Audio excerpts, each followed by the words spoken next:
Assalamualaikum warahmatullahi wabarakatuh. Perkenalkan, saya Divani Masruro. Saya ingin sedikit menjelaskan tentang perkembangan kepribadian. Yang pertama ada teori pengembangan kepribadian. Pengembangan kepribadian telah menjadi topik yang utama dan yang menarik bagi beberapa pemikir yang paling menonjol dalam psikologi. Teori pengembangan kepribadian ini berfokus pada berbagai aspek pengembangan kepribadian, termasuk kognitif, perkembangan sosial, dan moral. Di antaranya yaitu yang pertama, Piaget tahapan pengembangan kognitif, yang kedua, Freud tahapan pembangunan psikoseksual, yang ketiga, Freud struktural model kepribadian, yang keempat, Erikson tahapan pembangunan psikososial, dan yang terakhir, Kohlberg tahapan pembangunan moral. Yang selanjutnya, fase perkembangan kepribadian.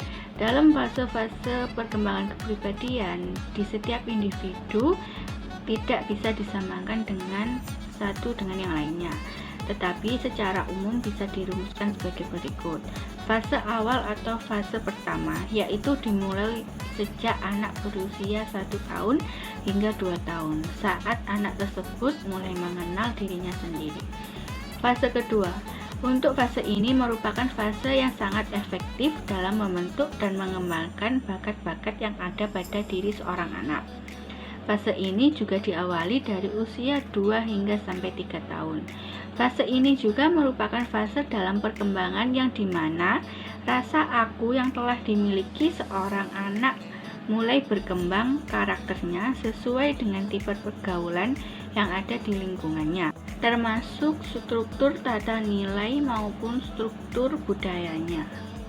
Dan yang terakhir, fase ketiga. Nah, pada fase ketiga ini terjadi perkembangan yang relatif tetap, yakni dengan terbentuknya perilaku-perilaku yang khas sebagai kepribadian yang bersifat abstrak. Yang selanjutnya, konsep pengembangan kepribadian dan struktur kepribadian. Konsep pengembangan kepribadian ada 3, yaitu diri ideal, citra diri, dan harga diri. Dan untuk struktur kepribadian, manusia terdiri dari yang pertama, dimensi kesadaran, yaitu penyesuaian terhadap dunia luar individu.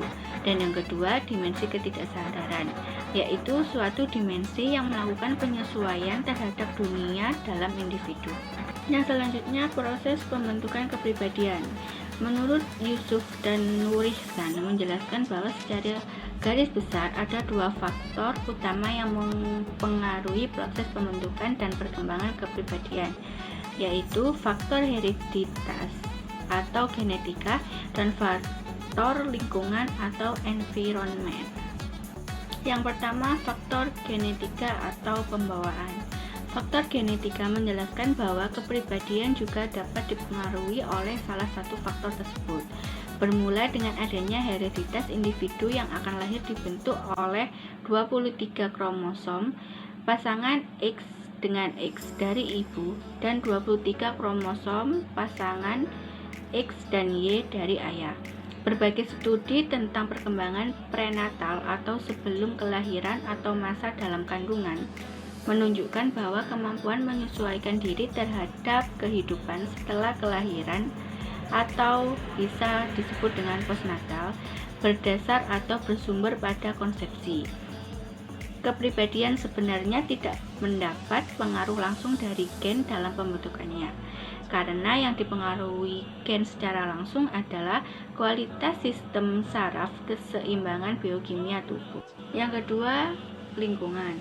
Walaupun begitu, bahwa fungsi hereditas dalam kaitannya dengan perkembangan kepribadian adalah yang pertama sebagai sumber bahan mentah atau raw material kepribadian seperti fisik, intelijensi, dan temperamen.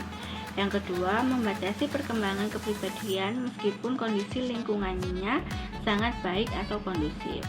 Perkembangan kepribadian itu tidak dapat melebihi kapasitas atau potensi hereditas dan mempengaruhi keunikan kepribadian.